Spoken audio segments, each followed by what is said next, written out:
چمکانے والے، چمک تجھ سے پاتے ہیں سب پانے والے، میرا دل بھی چمکا دے چمکانے والے،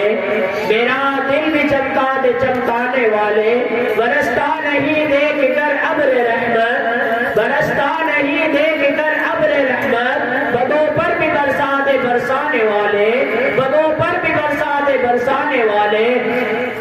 آئیے ہم اور آپ سب سے پہلے گنبد خضرا میں آرام فرمانے والے آقا،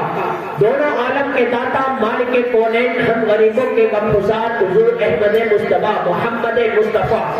صلی اللہ تعالی علیہ وسلم کی بارگاہ بےکس بنا میں درود پاک ہدیہ نچار فرمائے پڑھے اللہم صلی علی سیدنا و شفیعنا حبیبنا و مولانا محمد و بارک وسلم صلاۃ و سلام علیک یا رسول اللہ صلی اللہ تعالی علیہ وسلم۔ حضرات گرامی، انسان کے اوپر جب مصیبتیں آتی ہیں تو انسان حد الامکان ان مصیبتوں کا سامنا کرنے کی کوشش کرتا ہے، لیکن اگر انسان کے اوپر ایسی مصیبت آئے کہ اس مصیبت میں وہاں کے رہنے والے اسے اس کے گھر سے گھر چھوڑنے پر مجبور کر دے، اسے اپنے گھر کو خیرآباد دینا پڑے، اپنے مال متاع سارے رشتہ داروں کو چھوڑ کر کسی دوسری جگہ جا کر پناہ گزیر ہونا پڑے، تو انسان کا دل اس وقت جگمگا جاتا ہے، کیونکہ انسان کمانے کے لیے اپنے اہل و عیال کی پرورش کرنے کے لیے تو عارضی طور پر اپنا گھر تو چھوڑ سکتا ہے، لیکن ہمیشہ ہمیش کے لیے وہ اپنے گھر کو خیرآباد دینا نہیں چاہتا، وہ اپنی اس زمین جہاں پر اس کی پیدائش ہوئی ہے، جہاں پر اس نے اپنی بچپنا گزارا ہے، جس زمین سے اس کی جوانی کے تعلقات برقرار ہیں، وہ انسان اس زمین کو اس جگہ کو چھوڑنا گوارا نہیں کر سکتا، اگر چاہے اس کے بدلے میں اسے مال و متاع لے لیا جائے، وہ مال و متاع دینے کو تیار ہو جائے گا، لیکن اپنے گھر کو چھوڑنے کے لیے تیار نہیں ہوگا۔ لیکن یہی حال ہمارے آقا صلی اللہ تعالی علیہ وسلم کے ساتھ ہوا کہ جس جگہ آپ نے پرورش پائی، جو لوگ آپ کو امین و صادق کے لقب سے پکارتے رہے، لیکن جب آپ نے اعلان نبوت کیا تو وہی آپ کے جانی دشمن ہو گئے اور انہوں نے آپ کو اپنا گھر چھوڑنے پر مجبور کیا۔ حضور نبی کریم صلی اللہ تعالی علیہ وسلم کی عادت مبارکہ تھی کہ آپ صلی اللہ تعالی علیہ وسلم اسلام کی تبلیغ کو آپ کرنا چاہتے تھے۔ کوئی بھی قبیلہ، کوئی بھی قافلہ اگر مکہ کے قریب سے گزرتا، حضور نبی کریم صلی اللہ تعالی علیہ وسلم کو جب اس کی خبر ہوتی تو حضور صلی اللہ تعالی علیہ وسلم اسلام کی تبلیغ کے غرض سے اس قافلے تک جاتے اور ان کے درمیان اسلام کی تبلیغ کرتے۔ ایسے ہی جب حج کا دور آتا تو حج کے دور میں حج کے درمیان لوگ دور دور سے حج کے لیے مکہ شریف میں آتے تھے۔ حضور نبی کریم صلی اللہ تعالی علیہ وسلم بھی ان کے درمیان اسلام کی تبلیغ کو عام کرنے کے لیے جاتے۔ اسی طرح مکہ سے مدینہ شریف کی بستی 320 کلومیٹر کے فاصلے پر آباد ہے، جہاں پر دو قبیلے آباد تھے، ایک کا نام اوس اور ایک کا نام خزرج تھا۔ تو اس قبیلے کے بھی کچھ افراد حج سے بیت اللہ کے لیے آئے۔ حضور نبی کریم صلی اللہ تعالی علیہ وسلم کی جب ان سے ملاقات ہوئی، حضور نبی کریم صلی اللہ تعالی علیہ وسلم نے انہیں اسلام کی دعوت دی، تو انہوں نے اسلام کے بارے میں پہلے سے سن رکھا تھا، کیونکہ کہ مدینہ کی بستی کے ارد گرد یہودی اور نصارا کے قبیلے آباد تھے، انہوں نے کہہ رکھا تھا کہ ہمارے درمیان ایک آخری نبی آئیں گے، ہم ان پر کلمہ پڑھ کے تم کافروں سے جہاد کریں گے۔ جب ان لوگوں نے دیکھا کہ حضور نبی کریم صلی اللہ علیہ وسلم کا چہرہ بتا رہا ہے کہ ان کا چہرہ چودھری کے رات سے بھی زیادہ چمک رہا ہے، حقیقت میں ایسا چہرہ کسی اور انسان کا نہیں ہو سکتا، اس لیے انہوں نے سوچا جس یہودی اور نصارا جس کے نبی کی بات کرتے ہیں یہی وہی آخری نبی ہے، تو وہ ایمان لے آئے، انہوں نے کلمہ پڑھ لیا۔ لیکن جب سال نبوت کے 11واں سال آیا، حضور نبی کریم صلی اللہ علیہ وسلم پھر اوس اور خزرج کے قبیلے کے لوگ آئے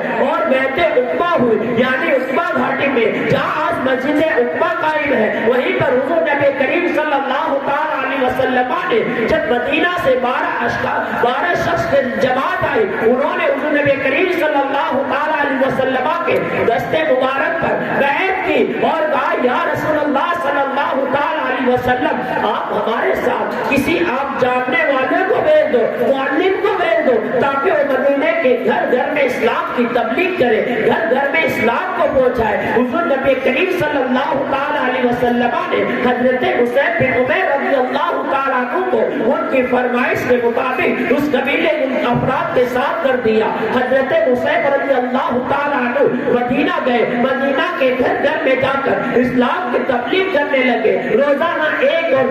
دو فرد اسلام کے آغوش میں داخل ہوتے، یعنی امکان یہ ہوا کہ مدینہ کے اکثر گھروں میں اسلام کی رونق آ گئی۔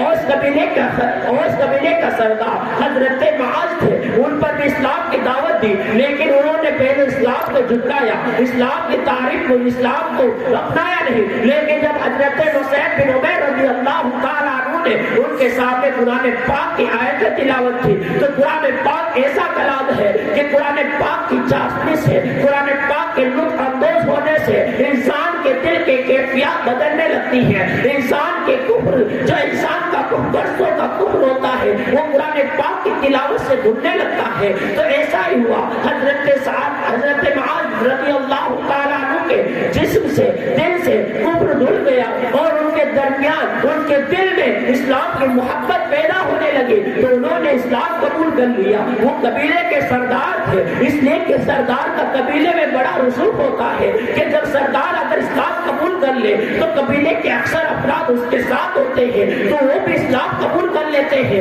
جب سردار نے اسلام قبول کر لیا تو ان کے قبیلے والوں نے اکثر نے اسلام قبول کر لیا۔ اس طرح مدینے کے اندر اسلام کی تبلیغ عام ہونے لگی۔ جب اسلام مدینے کے اندر پھیلنے لگا تو اسی سال حضور نبی کریم صلی اللہ علیہ وسلم کو اللہ تبارک و تعالیٰ نے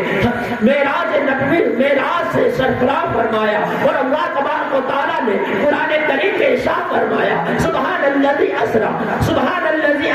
بعبدہ لیلا من المسجد الحرام الی المسجد الاقصی، یعنی پاک ہے وہ ذات جو اپنے بندے کو لے گئی راتوں رات مسجد حرام سے مسجد اقصی کی جانب، یعنی اللہ تبارک و تعالیٰ نے اپنے نبی کریم صلی اللہ علیہ وسلم کو معراج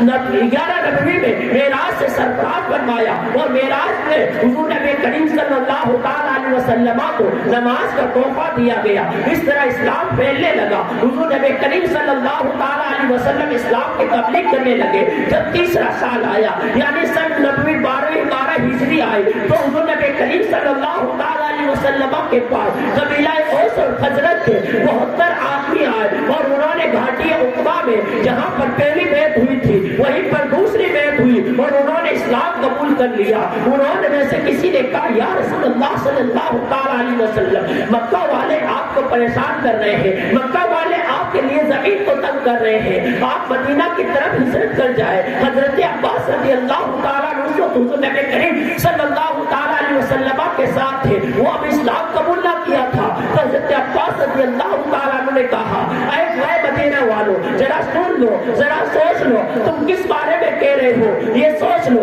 یہ میرے بھتیجے محمد عربی صلی اللہ علیہ وسلم جن کا عرب کے قبیلوں میں بڑا رسوخ ہے، جن کو بچانے کے لیے، جن کی اسلام کی تبلیغ کے لیے اپنے آپ کو سپرد کیا ہے، اگر تم ان کی جان کی حفاظت کر سکتے ہو، اگر تم ان کی جان کی ان کے لیے تم لڑ سکتے ہو، اگر تم ان کے اوپر جانے قربان کر سکتے ہو تو ان کے لیے ہاں کہنا، ان کو مکہ سے مدینہ بڑھا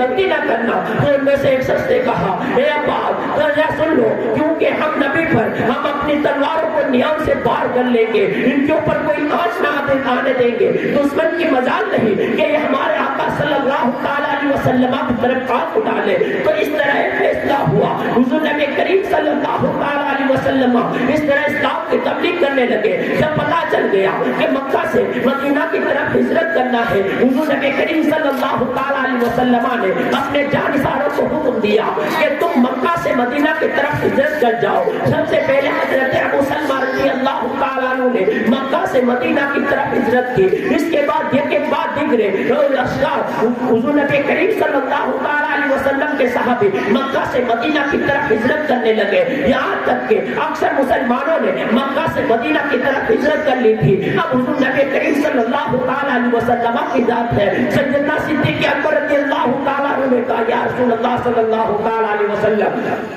ایک بار درود پاک پڑھے اللہم صلی اللہ علیہ وسلم حبیبنا مولانا محمد مبارک وسلم الصلاۃ والسلام علیک یا رسول اللہ صلی اللہ تعالی علیہ وسلم۔ سیدنا صدیق اکبر رضی اللہ تعالی عنہ نے کہا یا رسول اللہ صلی اللہ تعالی علیہ وسلم، آپ تمام لوگوں کو مدینہ مکہ سے مدینہ کی طرف ہجرت کی اجازت دیتے ہیں، یا رسول اللہ صلی اللہ تعالی علیہ وسلم آپ مجھے بھی ہجرت کی اجازت دیجیے۔ حضور نبی کریم صلی اللہ تعالی علیہ وسلم نے فرمایا اے ابو بکر تو میرا یار ہے، میرا رفیق ہے، تجھے تو میرے ساتھ ہجرت کرنی ہے، جب اللہ کا حکم آئے گا تو ہم بھی مکہ سے مدینہ کی طرف ہجرت کر جائیں گے۔ پھر آخر حضور نبی کریم صلی اللہ تعالی علیہ وسلم کو حضور اللہ تبارک و تعالیٰ نے حکم دے دیا اے محبوب آپ مکہ سے مدینہ کی طرف ہجرت کر لو۔ حضور نبی کریم صلی اللہ تعالی علیہ وسلم نے یہ خبر حضرت ابو بکر صدیق رضی اللہ تعالیٰ تک پہنچائی۔ حضرت ابو بکر صدیق رضی اللہ تعالیٰ کو خبر پہنچی کہ حضور نبی کریم صلی اللہ تعالی علیہ وسلم ہجرت کرنا چاہتے ہیں، تو حضرت ابو بکر صدیق رضی اللہ تعالیٰ عنہ نے حضور نبی کریم صلی اللہ تعالیٰ علیہ وسلم کے لیے اور اپنے لیے 2 اونٹنیاں خریدی اور میں خوب فرما کیا تاکہ جب ہم سفر کریں، تاکہ ہم مکہ سے مدینہ کی طرف جائیں تو ہمیں کوئی پریشانی کا سامنا نہ کرنا پڑے۔ حضور نبی کریم صلی اللہ تعالیٰ علیہ وسلم کی بارگاہ میں اونٹنی پیش کی۔ حضور نبی کریم صلی اللہ تعالیٰ علیہ وسلم نے کہا اس کی قیمت لے لو۔ ابو بکر نے کہا یا رسول اللہ صلی اللہ تعالیٰ علیہ وسلم میرا سارا مال آپ کا ہے، لیکن حضور کے نبی کریم صلی اللہ تعالیٰ علیہ وسلم نے اصرار کیا تو حضرت ابو بکر صدیق رضی اللہ تعالیٰ عنہ نے مجبور ہو کر اونٹنے کی قیمت دی۔ اس طرح یہ کارواں تیار ہونے لگا اور حضور نبی کریم صلی اللہ تعالیٰ علیہ وسلم نے رات کی مخبری کے لیے یعنی راستہ بتانے کے لیے ایک کافر عبداللہ بن اریقی کو اپنے ساتھ لیا، اس سے لیے دن متعین کر لیا کہ فلاں دن فلاں وادی میں آ جانا، وہیں سے ہماری اونٹنیاں تم اپنے ساتھ لے آنا، ہمیں وہیں سے ہجرت کرنی ہے۔ پھر حضور نبی کریم صلی اللہ تعالیٰ علیہ وسلم کا ہجرت کا آغاز ہوا کہ کافروں نے حضور کے گھروں کو گھیر لیا تھا، لیکن پیارے آقا صلی اللہ تعالیٰ علیہ وسلم اللہ تبارک و تعالیٰ کی عطا سے اس لے کے حضور نبی کریم صلی اللہ تعالیٰ علیہ وسلم کا محافظ خدا پاک تھا جو حضور نبی کریم صلی اللہ تعالیٰ علیہ وسلم کی ہر جگہ حفاظت کر رہا تھا۔ حضور نبی کریم صلی اللہ تعالیٰ علیہ وسلم کی اس جگہ حفاظت کی۔ حضور نبی کریم صلی اللہ تعالیٰ علیہ وسلم خاصانہ اقدس سے نکل کر سیدھے حضرت ابو بکر کے پاس گئے۔ حضرت ابو بکر صدیق رضی اللہ تعالیٰ کا جانے عشق دیکھو تو دیکھو کہ حضرت ابو بکر صدیق رضی اللہ تعالیٰ نے جیسے پیارے گا حضور نبی کریم صلی اللہ تعالیٰ علیہ وسلم کی خوشبو محسوس کی تو دروازے کو کھول دیا۔ حضور نے فرمایا اے ابو بکر کیا تمہیں پتا تھا کہ آج رات ہم ہجرت کرنے والے ہیں؟ کہ یا رسول اللہ صلی اللہ تعالیٰ علیہ وسلم میرے ماں باپ آپ پر قربان ہو کہ جس دن سے آپ نے مجھے یہ خبر دی تھی کہ ابو بکر تم میرے ساتھ ہجرت کرو گے، تب سے میں نے اپنے پیٹھ کو بستر سے نہ لگایا ہے بلکہ میں دروازے کے ٹیک لگا کے کھڑا ہو جاتا ہوں کہ کہیں آج ہی رات حضور صلی اللہ تعالیٰ علیہ وسلم آئے وہ دروازہ کھٹکھٹائے۔ مجھے یہ گوارا نہیں کہ حضور کو دروازہ کھٹکھٹانے کی نوبت آئے۔ یا رسول اللہ صلی اللہ تعالیٰ علیہ وسلم میں نے اس وجہ سے گوارا نہ کیا اور حضرت ابو بکر صدیق رضی اللہ تعالیٰ کو ساتھ دیا اور حضور نبی کریم صلی اللہ تعالیٰ علیہ وسلم نے ہجرت کا سفر آغاز کیا، ہجرت شروع کی، غار ہیرا میں گئے۔ غار ہیرا غار ثور اتنا بلند پہاڑ ہے، اتنا بلند پہاڑ ہے کہ وہاں پر جب حاجی لوگ جاتے ہیں انہیں پتا چلتا ہے کتنے بلند پہاڑ پر وہ غار موجود ہے، کیونکہ میں نے اپنی آنکھوں سے دیکھا ہے وہاں پر عشق کی بات تھی کہ حضرت ابوبکر صدیق رضی اللہ تعالیٰ عنہ نے حضور نبی کریم صلی اللہ تعالیٰ علیہ وسلم کے پاؤں جبکے ہو گئے تھے، آپ بغیر چپل کے چل رہے تھے تاکہ کہیں پاؤں کے نشان نہ پڑ جائے، نشان پا کر کفار آپ کا پیچھا نہ کر لے۔ حضرت ابوبکر صدیق رضی اللہ تعالیٰ عنہ نے گوارا نہ کیا، بلکہ حضرت ابوبکر صدیق رضی اللہ تعالیٰ عنہ نے حضور نبی کریم صلی اللہ تعالیٰ علیہ وسلم کو اپنے کندھے مبارک پر بٹھایا اور غار کی طرف چلنے لگے۔ حضرت ابوبکر صدیق سے پوچھو، اے ابوبکر وہ غار تو اتنا اوپر بلند پہاڑ پر تھا، آپ کیسے چڑھ گئے؟ وہ بھی اکیلے نہیں بلکہ بارے نبوت کو اٹھائے ہوئے تھے، حضور نبی کریم صلی اللہ تعالیٰ علیہ وسلم کو آپ نے کندھوں پر بٹھایا ہوا تھا۔ تو حضرت ابوبکر کا جواب تھا، اے مسلمانوں ذرا سنو، میں نے راستہ نہیں دیکھا تھا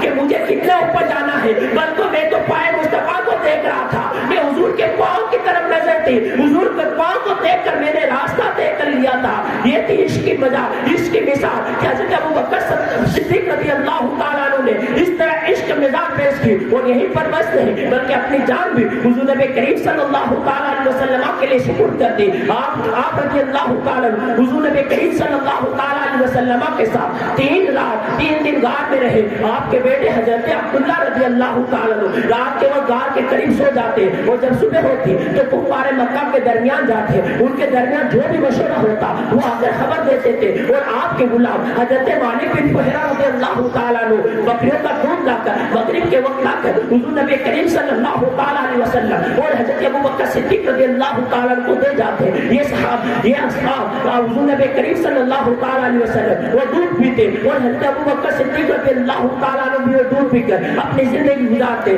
جب 3 دن ختم ہو گئے تو حضور نبی کریم صلی اللہ تعالیٰ علیہ وسلم اپنے بتائے ہوئے راستے پر گئے اور وہاں سے ہجرت شروع کی۔ ایک اونٹنی پر حضور نبی کریم صلی اللہ تعالیٰ علیہ وسلم سوار ہوئے، دوسری اونٹنی پر حضرت ابوبکر صدیق رضی اللہ تعالیٰ اور آپ کے غلام حضرت عامر بن بحیرہ رضی اللہ تعالیٰ سوار ہوئے۔ اس طرح یہ قافلہ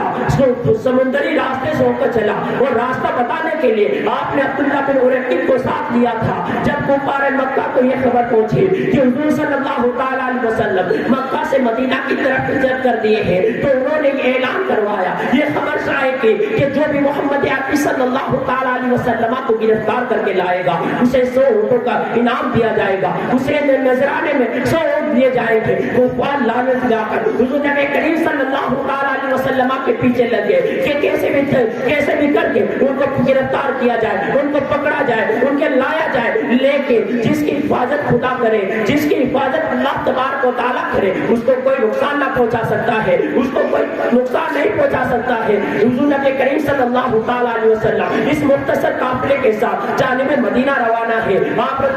صلی اللہ تعالیٰ علیہ وسلم ایک جگہ پہنچے جہاں محبت کا خیمہ تھا۔ محبت ایک ضعیف عورت تھی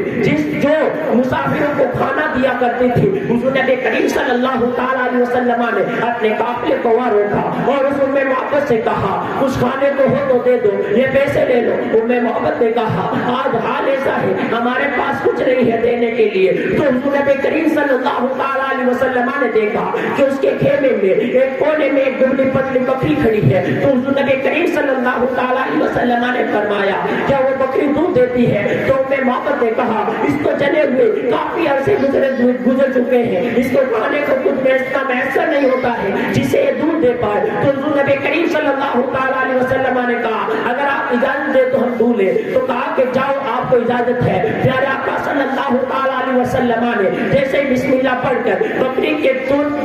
کے تھن پر جیسے ہی ہاتھ لگایا بکری کا تھن دودھ سے بھر گیا، یہاں تک کہ محبت کے سارے گھر کے برتن دودھ سے بھر گئے۔ حضور نبی کریم صلی اللہ تعالیٰ علیہ وسلم نے بھی خوب سیر ہو کر پیا، حضرت ابوبکر اور آپ کے ساتھ تمام نے خوب سیر ہو کر پیا، یہاں تک کہ محبت اور ان کے محبت کے شوہر نے بھی خوب سیر ہو کر پیا، اور پھر بھی ان کے دودھ کے برتن بھرے رہے. یہیں پر بس نہیں. جب انہوں نے یہ معجزہ دیکھا, پیارے آقا صلی اللہ تعالیٰ علیہ وسلم کا یہ معجزہ دیکھا, تو اسی وقت ایمان لے آئے. اور وہ بکری سن 18 ہجری تک زندہ رہی اور اس وقت بھی دودھ دیتی رہی. جب حضرت عمر فاروق رضی اللہ تعالیٰ عنہ کے دور میں قحط پڑا, ایسا قحط تھا کہ کوئی کسی بکری کے تھن میں دودھ نہیں تھا, کوئی بکری کو چرانے کے لیے گھاس پھوس نہیں تھا, لیکن پھر بھی اللہ تبارک و تعالیٰ کے نبی کا معجزہ وہ باحیات تھا, وہ زندہ تھا کہ وہ بکری, جس بکری کو حضور نبی کریم صلی اللہ تعالیٰ علیہ وسلم نے اپنے ہاتھ سے دعا تھا, وہ بکری اس وقت بھی دودھ دے رہی تھی. یہ حضور نبی کریم صلی اللہ تعالیٰ علیہ وسلم کا سب سے بڑا معجزہ تھا. پھر حضور نبی کریم صلی اللہ تعالیٰ علیہ وسلم آگے بڑھے تو ایک شے سوار سراقہ جو حضور نبی کریم صلی اللہ تعالیٰ علیہ وسلم کے تعاقب میں آیا, اس لیے کہ اس نے سن رکھا تھا کہ پیارا آقا صلی اللہ تعالیٰ علیہ وسلم اسی راستے سے گزرے ہیں, اور اس کے دل میں یہ لالچ تھا کہ میں نے اگر محمد عربی صلی اللہ تعالیٰ علیہ وسلم کو گرفتار کر لیا تو عرب والے مجھے سو اڑ دیں گے. اس ارادے سے وہ حضور نبی کریم صلی اللہ تعالیٰ علیہ وسلم کے تعاقب میں نکلا. جب حضور صلی اللہ تعالیٰ علیہ وسلم کے قریب پہنچا, یہاں تک کہ حملہ کرنے والا تھا, اس کے گھوڑے کو ٹھوکر لگی اور وہ گر گیا. لیکن پھر اس کے دل میں یہ سو اونٹوں کا لالچ تھا, اس وجہ پھر اس نے حملہ کرنا چاہا. لیکن پیارے آقا صلی اللہ تعالیٰ علیہ وسلم نے کہا, زمین کو حکم دیا, اے زمین تو سراقہ کو پکڑ لے, اے زمین تو سراقہ کو پکڑ لے. زمین کو حکم دینا تھا کہ سراقہ کے گھوڑے کو زمین نے اس کے گھٹنوں تک پکڑ لیا. سراقہ نے منت و سماعت کی, امان مانگی, یا رسول اللہ صلی اللہ علیہ وسلم مجھے امان دے دیجئے, مجھے چھڑا دیجئے زمین سے. یہی واقعہ حضرت موسیٰ علیہ السلام کے دور میں بھی ہوا تھا کہ قارون نے جب حضرت موسیٰ علیہ السلام کے خلاف بغاوت کی تھی, حضرت موسیٰ علیہ السلام کے اوپر جھوٹا تہمت لگائی تھی, آپ کے اوپر زنا کی تہمت لگائی تھی, تو حضرت موسیٰ علیہ السلام نے خیر و غضب میں آ کر زمین کو حکم دیا تھا, اے زمین تو قارون کو اپنے اندر ڈھسا لے. قارون فریاد کرتا رہا, موسیٰ علیہ السلام سے فریاد کرتا رہا, اے موسیٰ مجھے چھوڑ دے, اے موسیٰ مجھے امان دے دے. لیکن حضرت موسیٰ علیہ السلام نے کچھ نہیں سنے, بلکہ زمین کو حضرت موسیٰ علیہ السلام حکم دیتے رہے, یہاں تک کہ قارون زمین میں دھس گیا. پھر لوگوں نے اعتراض کیا, موسیٰ علیہ السلام نے اپنے رشتے دار قارون کو اس وجہ سے زمین میں دھسایا ہے تاکہ ان کے مال و متاع پر قبضہ کر لے. جب یہ بات پھیلی تو حضرت موسیٰ علیہ السلام نے اپنے حوالے کو حکم دیا کہ جاؤ قارون کا مال لاؤ اور اس کے سر پر رکھ دو, اور زمین کو حکم دیا, اے زمین اس مال کو بھی اپنے اندر سے دبا لے. تو یہ تھا حضرت موسیٰ علیہ السلام کہ قارون نے لاکھ فریاد کی, لیکن حضرت موسیٰ علیہ السلام نے قارون کو چھوڑ نہ دی. اللہ تبارک تعالیٰ نے حضرت موسیٰ علیہ السلام سے کہا کہ اگر قارون مجھے پکار دیتا, مجھے کہہ دیتا اے اللہ مجھے چھوڑ دے, تو میں ضرور چھوڑ دیتا, لیکن اے موسیٰ تم نے اسے نہیں چھوڑا. یہی ہوا کہ حضرت حضور نبی کریم صلی اللہ تعالیٰ علیہ وسلم کا حضرت سراقہ کے ساتھ ہوا کہ سراقہ نے زمین کو پکڑ لیا, لیکن حضور نبی کریم صلی اللہ تعالیٰ علیہ وسلم کے سامنے اس نے امان طلب کی, اس نے معافی مانگی. تو حضور نبی کریم صلی اللہ تعالیٰ علیہ وسلم نے زمین کو حکم دیا, اے زمین تو سراقہ کو چھوڑ دے. تو زمین نے سراقہ کو چھوڑ دیا. سراقہ کو پتہ چل گیا یہ نبی ہے, یہ رسول ہے, تو کہا کہ مجھے امان نامہ لکھ دیجئے, مجھے امان نامہ لکھ دیجئے, تاکہ میں جب بھی آپ کی کوئی لڑائی ہو تو میں شریک نہ ہوں, بلکہ میں اپنے امان میں رہوں,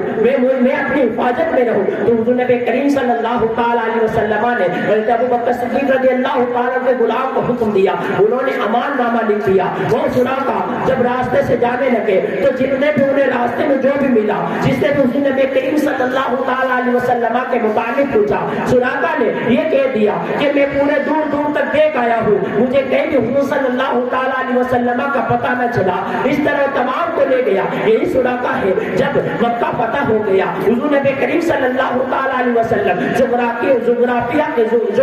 کے مقام پر تھے, تو وہ سراقہ حاضر ہوا اور وہ امان نامہ لایا, اور حضور نبی کریم صلی اللہ تعالیٰ علیہ وسلم پر کلمہ پڑھ کر مسلمان ہوئے اور صحابہ رسول میں داخل ہوئے. یہی سراقہ ہے جن کے بارے میں حضور نبی کریم صلی اللہ تعالیٰ علیہ وسلم نے فرمایا تھا, اے سراقہ میں تیرے ہاتھ میں کسرا کے کنگن دیکھ رہا ہوں, تیرے ہاتھ میں کسرا کے سونے کے کنگن دیکھ رہا ہوں. یہ حضور نبی کریم صلی اللہ تعالیٰ علیہ وسلم کا علم غیب تھا کہ ابھی کسرا فتح نہیں ہوا تھا, ابھی کیسے اسلام میں اسلام کا پرچم بلندی نہ ہوا تھا, اسلام کا کوئی فرد بھی نہ پہنچا تھا. لیکن پیارے آقا صلی اللہ تعالیٰ علیہ وسلم ابھی سے خبر دے رہے ہیں کہ کسرا فتح ہوگا, وہاں کے جو کنگن آئیں گے, جو کنگن بادشاہ پہنتا ہے وہ کنگن ہے سراقہ میں تیرے ہاتھ میں پہنے ہوئے دیکھتا ہوں۔ اور یہاں پر نبی کا اختیار بھی دیکھو کہ حضور نبی کریم صلی اللہ علیہ وسلم مالک کے مختار ہیں، مالک کے کل ہیں، اسی لیے کہ آدمی کے لیے جائز ہے کہ ایک چاندی کی انگوٹھی جس کا وزن 4.5 ماسا سے کم ہو وہ جائز ہے۔ اس کے علاوہ اگر 2 انگوٹھی پہنی یا ہاتھ میں چین یا گلے میں چین یا کان میں بالی پہنی تو اس کے لیے حرام ہے۔ لیکن پیارے آقا صلی اللہ علیہ وسلم کا اختیار دیکھو، حضور نبی کریم صلی اللہ علیہ وسلم سراقہ سے کہہ رہے ہیں اے سراقہ جاؤ تمہارے ہاتھ میں سونے کے کنگن ہیں۔ یا نبی کا کیا معلوم ہوتا ہے کہ جس کے لیے سونا حرام ہے لیکن کبھی وہ سراقہ کے لیے حلال ہو جاتا ہے کہ وہ سونے کے کنگن پہن لے۔ جب یہ فیصلہ پتا ہوا حضرت عمر فاروق اعظم رضی اللہ تعالیٰ عنہ کے دور پہ حضرت عمر رضی اللہ تعالیٰ عنہ کو حضور نبی کریم صلی اللہ علیہ وسلم کا وہ قول یاد تھا، اے سراقہ میں تیرے ہاتھ میں سونے کے کنگن دیکھ رہا ہوں۔ حضور نبی کریم صلی اللہ تعالیٰ علیہ وسلم غیب دان نبی نے یہ خبر پہلے ہی دے دی تھی۔ جب کسرا پتا ہوا وہاں کے کنگن مارے غنیمت میں آئے تو حضرت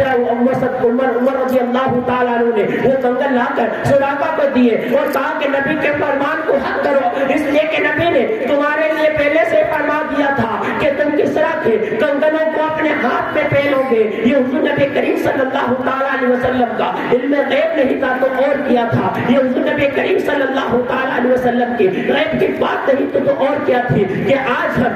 حضور نبی کریم صلی اللہ تعالیٰ علیہ وسلم کے غیب کے اوپر انگلیاں اٹھائی جا رہی ہیں۔ کہا جا رہا ہے کہ نبی کو اپنے پیٹ پیچھے کا علم نہیں تھا، معاذ اللہ رب العالمین، نبی کو تو وہ علم تھا، تمہیں کیا پتا، تمہیں اپنے گھر کی خبر نہیں ہوتی ہے، لیکن نبی تو 1400 سال پہلے کے 1400 سال بعد کی خبریں دے رہا تھا۔ نبی تو وہ تھا کہ اللہ تبارک و تعالیٰ نے اپنے علم کا انہیں حصہ عطا فرمایا تھا، اللہ تبارک و تعالیٰ نے انہیں بھی علم غیب پر مطلع فرما دیا تھا۔ جو بات اللہ تبارک و تعالیٰ نے نبی کو سکھا دی تھی، نبی کو بتا دی تھی، نبی وہ ہر بات کو علم غیب کے طور پر جانتے تھے۔ اے مدود پاک اللہم صلی علی سیدنا و شفیعنا حبیبنا و مولانا محمد و بارک وسلم صلاۃ و سلام علیک یا رسول اللہ صلی اللہ تعالی علیہ وسلم۔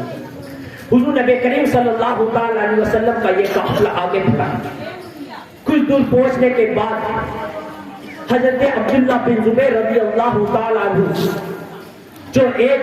تجارتی قافلے کے ساتھ آ رہے تھے، مال تجارت ملک شام میں مال تجارت بیچ کر آ رہے تھے۔ جب حضور نبی کریم صلی اللہ تعالیٰ علیہ وسلم کی ملاقات ہوئی تو حضرت زبیر نے حضور نبی کریم صلی اللہ تعالیٰ علیہ وسلم کی بارگاہ میں اور حضرت صدیق اکبر کی بارگاہ میں قیمتی لباس پیش کیے تو حضور نبی کریم صلی اللہ تعالیٰ علیہ وسلم نے ان کو قبول فرمایا۔ تو اس بات سے پتہ چلتا ہے کہ تحفے دینا صحابہ کرام کی سنت ہے اور تحفہ قبول کرنا یہ حضور نبی کریم صلی اللہ تعالیٰ علیہ وسلم کی سنت ہے۔ حضور نبی کریم صلی اللہ تعالیٰ علیہ وسلم نے نذرانے کو قبول کیا، تحفے کو قبول کیا، کیونکہ یہ نبیوں کی سنت رہا رہی ہے کہ تحفے کو عام کیا جائے، اور ہمارا یہ طریقہ ہونا چاہیے کہ ہم سنت کو عام کریں، سنت کو زندہ کریں، اپنے بھائیوں کے درمیان، اپنے رشتہ داروں کے درمیان، اپنے عزیز و اقارب کے درمیان جب خوشی کا موقع ہے، جب کوئی شادمانی ہو، جب کوئی خوشی آئے تو ہمیں چاہیے کہ اپنے بھائیوں کے درمیان رشتہ کو بڑھانے کے لیے، ان کو محبت و بھائی چارگی قائم کرنے کے لیے تحفے کو عام کریں تاکہ یہ حضور نبی کریم صلی اللہ تعالیٰ علیہ وسلم کی سنت بھی زندہ ہو جائے۔ پیارے آقا صلی اللہ تعالیٰ علیہ وسلم آگے بڑھے، کچھ مدینے سے کچھ دور کے فاصلے پر بریدہ اسلمی اپنے ساتھ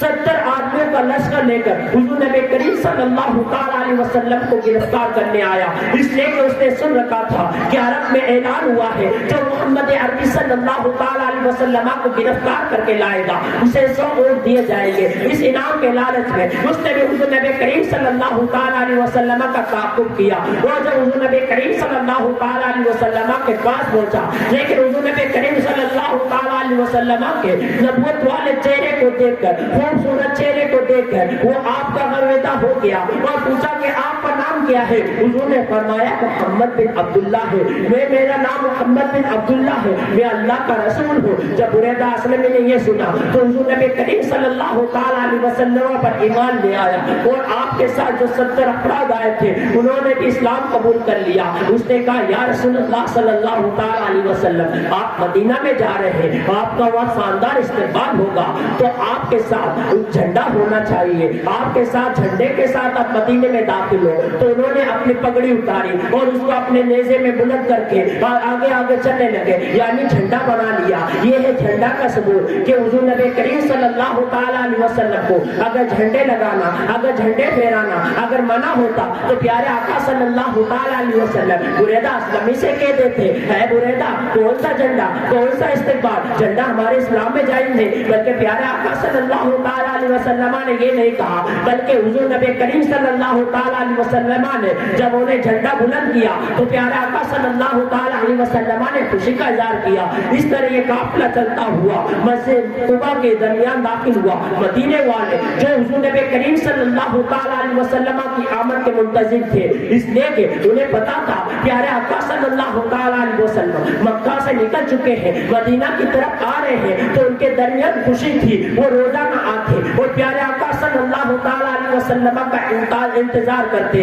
اور انتظار کرتے جب شام ہوتی, سورج غروب ہونے لگتا تو وہ واپس اپنے گھروں کی طرف چلے جاتے. یہ ان کا روز کا معمول تھا, اس لیے کہ آنے والی ذات کوئی عام ذات نہیں تھی, اس لیے کہ جس کو وہ استقبال کر رہے تھے کوئی عام ذات نہیں تھی, کہ جس کے صدقے میں اللہ تبارک و تعالیٰ نے پوری کائنات کو وجود دیا تھا. یہ وہ ذات تھی جن کے صدقے میں تمام عالم و کائنات کو وجود بخشا تھا. یہ وہ ذات تھی اس لیے کہ وہ ان کے استقبال کرنے کے لیے آتے تھے, ان کی خوشی کا کوئی ٹھکانہ نہیں تھا, ان کے دل مچل رہے تھے. اسی وجہ سے تو انہوں نے کہا تھا طلع البدر علینا من ثنیۃ الوداع وجب الشکر علینا وادعا للہ داہ, یعنی عرب کی گھاٹیوں سے ہمارے اوپر چاند طلوع ہوا ہے, ہم اللہ تبارک و تعالیٰ کا جتنا شکر ادا کریں وہ کم ہے. اس طرح وہ جاتے, لیکن ایک دن دوپہر کے وقت وہ تھکے ہار کر اپنے گھروں کی طرف جا رہے تھے. یہاں تک کہ ایک یہودی نے اپنے قلعے کی طرف سے دیکھا کہ مدینے کی طرف ایک سواری آ رہی ہے, ایک قافلہ آ رہا ہے.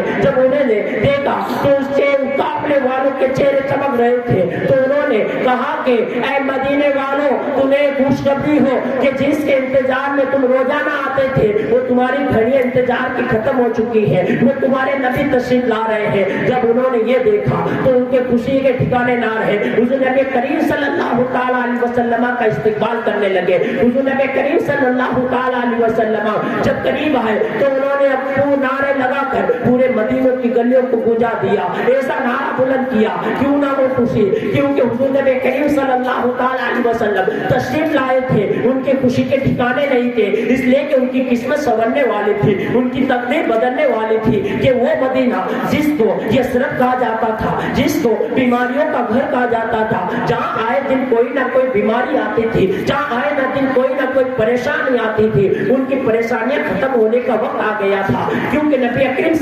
نبی آخر جماع صلی اللہ تعالی علیہ وسلم کی تشریف آوری ہو گئی تھی. اب پریشانیاں حضور نبی کریم صلی اللہ تعالی علیہ وسلم کے جلووں سے دور بھاگنے والی تھی. اس وجہ سے انہیں کس قدر خوشی تھی, وہ خوشی کا منظر کیا ہوگا کہ سواری پر سوار پیارے آقا صلی اللہ تعالی علیہ وسلم ہے, اور ساتھ میں حضرت ابوبکر صدیق رضی اللہ تعالیٰ عنہ کی ذات ہے جو یارے گار ہے, جنہیں خلیفہ اول ہونے کا شرف حاصل ہے. کس قدر خوشی نہ ہو. حضور نبی کریم صلی اللہ تعالی علیہ وسلم کا قافلہ آگے چلا, قباء کی منزل پر پہنچا. وہاں مسجد قباء ہے, اس کے قریب میں حضرت کلثوم بن حضم کا گھر تھا. وہاں پر حضور نبی کریم صلی اللہ تعالی علیہ وسلم نے قیام کیا. وہیں پر جو صحابہ کرام جنہوں نے پہلے ہجرت کر لی تھی وہیں پر موجود تھے. وہ گھر کیسا نورانی گھر تھا کہ جہاں پر نبی آخر جماع صلی اللہ تعالی علیہ وسلم تشریف فرما ہے, یارے گاہ صدیق اکبر تشریف فرما ہے, اور تمام صحابہ کرام بھی تشریف فرما ہے, اور حضرت علی رضی اللہ تعالیٰ عنہ جنہیں حضور نبی کریم صلی اللہ تعالی علیہ وسلم نے کہا تھا اے علی تم مکے والے کی امانتیں سپرد کر کے تم مدینہ چلے آنا. تو 3 دن کے بعد حضرت علی بھی وہاں تشریف لا چکے تھے. تو گھر کتنا نورانی ہوگا, چاند ستارے رش کر رہے ہوں گے کہ آج آسمان میں اتنی روشنی نہیں ہے جتنی روشنی کلثوم بن حضم کے گھر پر ہے, جتنی روشنی جتنا گھر روشن حضرت کلثوم بن حضم کا ہے, اتنا آسمان بھی روشن نہیں ہے. کیونکہ آسمان میں تو ظاہری چاند ہے جس کو حضور نبی کریم صلی اللہ تعالی علیہ وسلم کا نور کا صدقہ ملا ہے، لیکن باآخر کی چاند تو حضور نبی کریم صلی اللہ علیہ وسلم ہے، جس کے صدقے میں آج کلثوم بنت حدم کا گھر روشن ہے۔ حضور نبی کریم صلی اللہ علیہ وسلم حضرت کلثوم بنت حدم کے گھر رہے، آپ کے جانثار آتے رہے، انصار صحابہ آتے رہے، مہاجرین آتے رہے، اور حضور نبی کریم صلی اللہ علیہ وسلم پر صلاۃ و سلام کے نذرانے پیش کرتے رہے۔ اب ذرا سوچو، حضور نبی کریم صلی اللہ علیہ وسلم نے سب سے پہلے وہ کیا کام کیا؟ کہا کہ دیکھا کہ یہاں پر نماز پڑھنے کے لیے کوئی جگہ نہیں ہے، تو پیارے آقا صلی اللہ علیہ وسلم نے ایک جگہ پسند آئی جہاں پر وہ اپنی کھجوریں سکھایا کرتے تھے۔ حضور نبی کریم صلی اللہ علیہ وسلم نے جو سب سے پہلی مسجد کی بنیاد رکھی وہیں پر رکھی، اور وہ مسجد قباء ہے جو آج بھی آباد ہے، جو آج بھی قائم ہے۔ وہ پیارے آقا صلی اللہ علیہ وسلم نے اپنے ہاتھوں سے تعمیر کروائی، جس کی تعمیر میں حضور نبی کریم صلی اللہ علیہ وسلم نے خود حصہ لیا۔ صحابہ کرام اپنے ہاتھوں سے اینٹیں لا کر رکھتے تھے اور مسجد تعمیر ہوتی تھی۔ جب حضور نبی کریم صلی اللہ علیہ وسلم کو دیکھا گیا تو پیارے آقا صلی اللہ علیہ وسلم وزنی پتھر اٹھا رہے ہیں، صحابہ کرام سے یہ دیکھا نہیں گیا، تو صحابہ کرام نے حضور سے فرمایا یا رسول اللہ صلی اللہ علیہ وسلم آپ تکلیف نہ اٹھائے، لیکن حضور نبی کریم صلی اللہ علیہ وسلم ان کی دل جوئی کے لیے پتھر رکھ دیتے، لیکن پھر دوسرا اسی وزن کا پتھر اٹھا کر اس مسجد کی تعمیر میں حصہ لیتے۔ اس طرح پیارے آقا صلی اللہ علیہ وسلم نے اس مسجد میں مسجد قباء کو تعمیر فرمایا، جو مسلمان عالم اسلام کی سب سے پہلی مسجد تھی، جو مسلمانوں کی سب سے پہلی مسجد تھی۔ حضور نبی کریم صلی اللہ علیہ وسلم 14 دن یا 24 دن وہاں پر قیام پذیر ہوئے۔ پھر حضور نبی کریم صلی اللہ علیہ وسلم قباء سے مدینہ کی طرف چلے، بیچ میں سالم کا قبیلہ پڑتا تھا، وہاں پر حضور نبی کریم صلی اللہ علیہ وسلم کو جمعہ کا وقت آیا، آپ نے وہاں بھی مسجد تعمیر کروائی جس کا نام مسجد جمعہ ہے۔ آج وہ قائم ہے جہاں پر عالم اسلام کا پہلا جمعہ قائم ہوا تھا، جہاں پر پہلا جمعہ پڑھا گیا تھا، اس کا نام مسجد جمعہ ہے۔ پھر حضور نبی کریم صلی اللہ علیہ وسلم سن 1 ہجری میں مدینہ کی طرف روانہ ہوئے۔ مدینہ والے حضور نبی کریم صلی اللہ علیہ وسلم کے منتظر تھے، سب پالتو حضور نبی کریم صلی اللہ علیہ وسلم کا استقبال کیا۔ ہر شخص یہ چاہتا تھا کہ پیارے آقا صلی اللہ علیہ وسلم ہمارے یہاں اترے، ہمارے گھر قیام کرے، ہمارے یہاں رکے، کیوں نہ ہو، کیونکہ ایسی خوشی کو کون نہیں چھوڑنے والا تھا، کیونکہ نبی آخر صلی اللہ علیہ وسلم کی ذات تھی، حضور نبی کریم صلی اللہ علیہ وسلم کی ذات تھی۔ ہر شخص چاہتا تھا کہ وہ نقاب لے کر، اونٹے کی نقاب لے کر چلتا کہ حضور ہمارے گھر تشریف لائے۔ آج ہمارا حال ہوتا ہے کہ جب ہمارے کوئی بڑے شخصیت آتے ہیں تو ہم چاہتے ہیں وہ ہمارے گھر رکے، کوئی بڑے علامہ آتے ہیں، بڑے مولانا آتے ہیں، تو سید صاحب آتے ہیں، تو ہماری دلی خواہش ہوتی ہے کہ سید صاحب ہمارے گھر آ جائے، ہمارے گھر قیام کر لے، تھوڑی دیر ہمارے گھر آ جائے۔ وہ تو نبی آخر جماعت صلی اللہ علیہ وسلم ہے جن سے سعادت کا سلسلہ چلا ہے، کیوں نہ وہ چاہتے مدینے والوں کی قسمت کا ستارہ چمک رہا تھا، وہ چاہ رہے تھے کہ حضور صلی اللہ علیہ وسلم ہمارے گھر تشریف لائے۔ لیکن پیارے آقا صلی اللہ علیہ وسلم نے فرمایا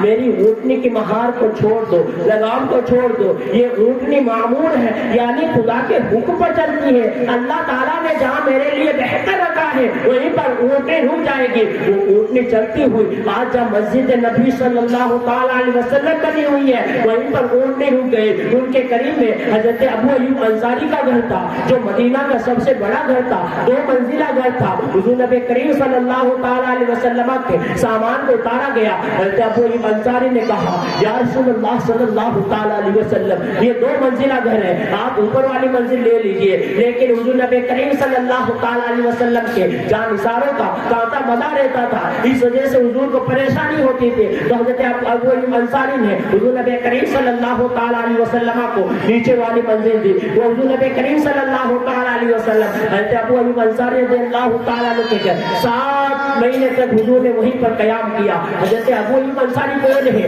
حضرت ابو ایوب انصاری وہ سامول کی اولاد سے ہے۔ سامول کون تھا؟ سامول وہ 400 عالموں کا سردار تھا۔ وہ 400 عالم کون تھے؟ وہ تقویٰ حمیری جو ایک بڑے نیک سیرت بادشاہ گزرے ہیں، وہ جب مدینے کی طرف سے گزرے تو ان کے ساتھ 600 عالم تھے. انہوں نے جب اس زمین کو دیکھا، کیونکہ وہ پرانی کتابوں کے عالم تھے، انہوں نے پڑھ رکھا تھا کہ یہاں نبی آخر جماع صلی اللہ تعالیٰ علیہ وسلم کی جلوہ آوری ہوگی، یہاں پر نبی آخر جماع صلی اللہ تعالیٰ علیہ وسلم رکیں گے. یہ وہی زمین تھی جہاں پر انہوں نے جب تحفہ حمیری نے جب اس زمین کے بارے میں معلوم کیا تو تمام عالموں کے گھر بنا لیے اور ساول کے نام میں پیغام نہیں دیا. کہا کہ یہ میرا پیغام ہے، تم نبی آخر جماع صلی اللہ تعالیٰ علیہ وسلم تک پہنچا دینا. تحفہ حمیری نے کہا السلام علیکم ورحمۃ اللہ، میں آپ پر قربان ہوں، جب یہ میرا پیغام پہنچے تو میرا اسلام قبول کر لینا، میرا اسلام قبول کر لینا. اور اس نے سامول سے کہا کہ تم اگر حضور نبی کریم صلی اللہ تعالیٰ علیہ وسلم کا زمانہ نہ پاؤ تو اپنی اولاد سے کہہ دینا اور اسے وصیت کر دینا، اگر وہ زمانہ نہ پائے تو اپنی اولاد کو کہہ دے. اس طرح حضور نبی کریم صلی اللہ تعالیٰ علیہ وسلم تک وہ خط حضرت ابو انصاری جو 20ویں پشت میں جو شامل کی اولاد سے تھے، وہ خط ان کے پاس پہنچا. جب حضور نبی کریم صلی اللہ تعالیٰ علیہ وسلم نے قیام کیا تو حضرت ابو انصار نے وہ خط لا کر حضور نبی کریم صلی اللہ تعالیٰ علیہ وسلم کی بارگاہ میں پیش کیا. یہ ہے ابو انصاری کہ اللہ تبارک و تعالیٰ نے پیارے آقا صلی اللہ تعالیٰ علیہ وسلم کا انتظام پہلے سے کر دیا تھا کہ یہ وہی گھر تھا جہاں پر حضور نبی کریم صلی اللہ تعالیٰ علیہ وسلم پھرے تھے. یہ بادشاہ تحفہ حمیری کا بنایا گھر تھا. تو اللہ تبارک و تعالیٰ جانتا تھا کہ میرا نبی آئے گا، نبی آخر جماع صلی اللہ تعالیٰ علیہ وسلم اسی گھر میں قیام کریں گے، اسی گھر میں رہیں گے. تو اللہ تبارک تعالیٰ نے اپنے محبوب کا پہلے سے انتظام فرما دیا تھا. اس طرح حضور نبی کریم صلی اللہ تعالیٰ علیہ وسلم 7 مہینے تک اس گھر میں رہے. مسجد نبوی کی تعمیر ہوئی، مسجد نبوی کے لیے زمین دیکھی گئی تو زمین جو یتیموں کی تھی ان یتیموں کو بلایا گیا تو انہوں نے کہا یا رسول اللہ صلی اللہ تعالیٰ علیہ وسلم، ہم آپ پر زمین کو ایسے ہی قربان کرتے ہیں، ہم مسجد کے لیے ایسے زمین. ایک بار درود پاک کرو اللهم صل على سيدنا وشفينا حبيبنا مولانا محمد وبارك وسلم صلاۃ و سلام علیک یا رسول اللہ صلی اللہ تعالیٰ علیہ وسلم. ہم مسجد کے لیے ایسے زمین دے دیتے ہیں لیکن پیارے آقا صلی اللہ تعالیٰ وسلم نے گوارا نہ کیا کہ یتیم کا حق نہ کھایا جائے، یتیم کا حق نہ مانا جائے. یہ پیارے آقا صلی اللہ علیہ وسلم نے تعلیم دی ہے. لیکن آج مسلمانوں کا حال یہ ہے کہ یتیموں کا مال ہڑپ کیا جا رہا ہے، بھائی کا دشمن ہے، زمین کے لیے لڑا جا رہا ہے، مال کے لیے جنگ لڑا جا رہا ہے. اگر بھائی کا انتقال ہو جاتا ہے تو بھائی چاہتا ہے کہ ہم اس کی زمین کو ہڑپ لیں، ان کے یتیم بچوں تک ان کا حصہ نہ پہنچنے پائے. لیکن پیارے آقا صلی اللہ تعالیٰ علیہ وسلم کی تعلیم کو دیکھو. حضور نبی کریم صلی اللہ تعالیٰ علیہ وسلم نے ہمیں جس تعلیم کا حکم دیا ہے، ہمیں جو تعلیم دی ہے کہ مسجد کے لیے بھی اگر زمین ہو یتیم کی ہو تو بغیر قیمت سے ان سے نہ لی جائے، کیونکہ یتیم اپنے مال کا مالک تو ہوتا ہے لیکن اسے اختیار نہیں ہوتا ہے کہ وہ اپنے مال کو بغیر عوض کے دے دے. پیارے آقا صلی اللہ تعالیٰ علیہ وسلم نے حضرت ابوبکر صدیق رضی اللہ تعالیٰ عنہ کے مال سے وہ زمین خریدی.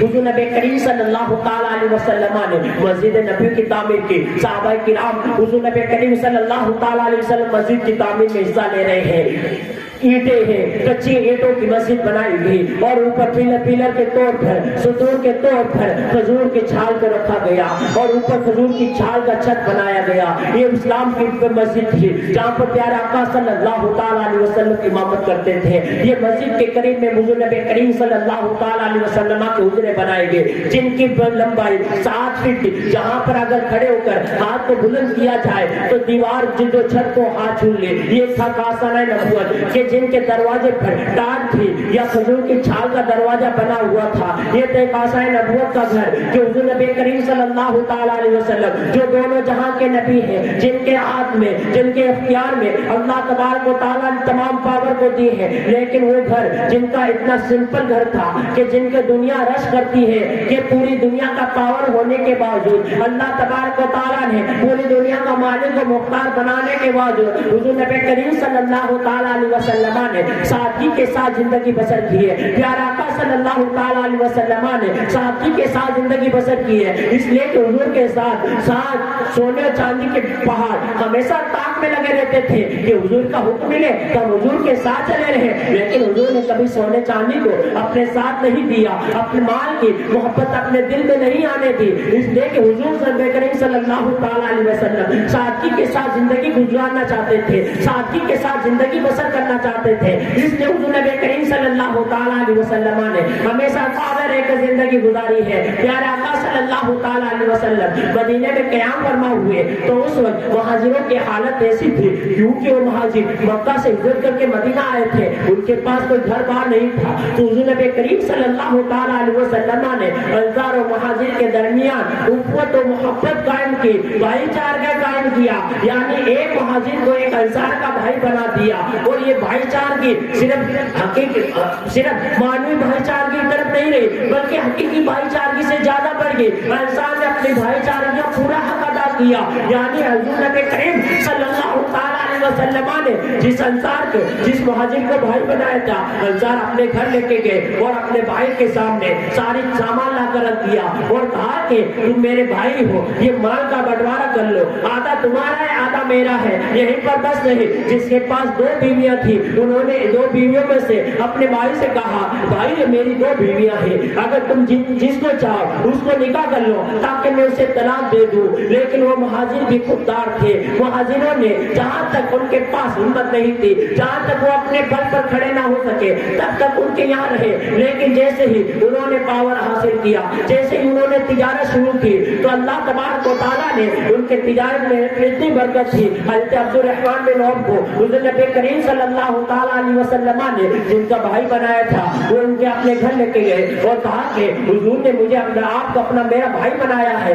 تم میرے حقیقی بھائی کی طرح ہو, اس لیے میرا مال ہے اس میں سے آدھا تم لے لو آدھا میرا رکھ دو, اور یہ جو میری بیویاں ہیں ان میں سے جو تمہیں اچھی لگے اس سے تم نکاح کر لو تاکہ میں طلاق دے دوں. حضرت عبد الرحمن بن عوف نے کہا, بھائی تمہیں تمہارا مال مبارک ہو, میں تمہارے ساتھ خوش ہوں, تم اپنی بیوی کو اپنے پاس رکھو, میں خوش ہوں, مجھے صرف مدینے کے بازار کا راستہ بتا دو. تو ان صحابہ رسول نے حضرت عبد الرحمن بن عوف کو قینقاع بازار جو مدینے کا مشہور بازار تھا اس کا راستہ بتا دیا. حضرت عبد الرحمن بن عوف نے مکھن اور گھی خریدا اور اس کو بیچا. اس طرح حضرت عبد الرحمن بن عوف تجارت کرنے لگے. یہاں تک ایک وقت ایسا آیا کہ حضرت عبد الرحمن بن عوف مدینہ کے سب سے بڑے تاجر بن گئے, اس لیے کہ جب ان کا قافلہ آتا تو 700 اونٹوں پر ان کا سامان لدا جاتا. جب مدینے میں ان کا قافلہ داخل ہوتا تو مدینے میں شور مچ جاتا کہ حضرت عبد الرحمن بن عوف کا قافلہ آ گیا ہے, حضرت عبد الرحمن بن عوف کا سامان آ گیا ہے.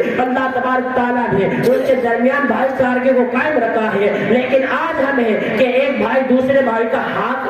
ہڑپنے کو تیار ہے. اگر کسی بھائی کے پتہ نہ چلے تو اس کی زمین ہڑپ لیتا ہے. یہ کہاں کے ہماری بھائی چارگی, ہم حقیقی بھائی چارگی کو بھول بیٹھے ہیں. لیکن حضور نبی کریم صلی اللہ تعالیٰ علیہ وسلم کی قائم کردہ اس بھائی چارگی کو دیکھو کہ جانا وہ حقیقی بھائی تھے بلکہ وہ مسلمان ہونے کے ناطے بھائی تھے. لیکن پیارے آقا صلی اللہ تعالیٰ علیہ وسلم نے ان کے درمیان رشتہ قائم کیا تو ایسا رشتہ رہا کہ قیامت تک وہ رشتہ باقی رہا, اور اس رشتے کے قیامت تک چرچے ہوتے رہیں گے کہ پیارے آقا صلی اللہ تعالیٰ علیہ وسلم کی ایسی ذات تھی کہ جنہوں نے ایسا رشتہ قائم کیا کہ جو اس رشتے کی قیامت تک مثالیں دی جاتی رہے گی. لیکن آج ہمیں کہ اپنے بھائی کا حق ہڑپنے کو تیار ہے, لیکن ہمیں حضور صلی اللہ تعالیٰ علیہ وسلم کی زندگی پر غور کرنا چاہیے کہ پیارا آقا صلی اللہ تعالیٰ علیہ وسلم نے ہمیں یہ پیغام نہیں دیا ہے کہ ہم جس کا مال چاہے ہڑپ لیں, جس کا مال چاہے دبا لیں, بلکہ ہمیں تو ہونا یہ چاہیے تھا آخرت کا خوف رکھتے ہوئے اپنے بھائی کا حق ہے وہ اسے دے دینا چاہیے. اس لیے کہ دنیاوی زندگی مختصر ہے, ہمیں اللہ تبارک و تعالیٰ کی بارگاہ میں حاضر ہونا ہے, ہمیں اللہ کی بارگاہ میں حساب دینا ہے. اگر جو ہم نے کیا ہے اس کا حساب دینا پڑے گا. ہم نے اگر کسی کی ناحق زمین دبائی ہے, اگر کسی کا حق کھایا ہے تو بروز قیامت اس کا حق ہمیں لوٹانا پڑے گا. آج تو ہمارے پاس ابھی مال وغیرہ موجود ہے, ابھی ہمارے پاس وقت ہے, اگر ہم چاہیں پیارا آقا صلی اللہ تعالیٰ علیہ وسلم کے فرمودات پر عمل کر کے اپنے بھائی کا حق کو لوٹا کر اپنی زندگی کو بحال کر سکتے ہیں. اس سے ہماری دنیاوی زندگی بھی اچھی ہو جائے گی, ہمارے بھائیوں کے درمیان جو دشمنی ہے, جو تناؤ ہے, جو آپسی رنجش ہے وہ بھی ختم ہو جائے گی. اللہ تبارک و تعالیٰ اس کے صدقے میں محبت کو قائم رکھے گا. جب ہم بھائی کا حق نہ کھائیں گے, بھائی کے ساتھ اچھا سلوک کریں گے, بھائی کے ساتھ بھائی والا سلوک کریں گے تو ہماری یہ بھائی چارگی ہمیشہ تک قائم رہیں گی، ہمارے بھائی چارگی کی مثالیں دی جائے گی۔ اللہ تبارک و تعالیٰ کی بارگاہ میں دعا ہے کہ اللہ تبارک و تعالیٰ ہمیں حضور نبی کریم صلی اللہ تعالیٰ علیہ وسلم کی سیرت مطہرہ کے مطابق زندگی گزارنے کی توفیق عطا فرمائے۔ مولا اس بیان میں غلطی مولا تو اپنے فضل و کرم سے معاف فرما، مولا اس میں کہنے سے زیادہ اس پر عمل کرنے کی توفیق رفیق عطا فرما۔ وما علینا الا البلاغ۔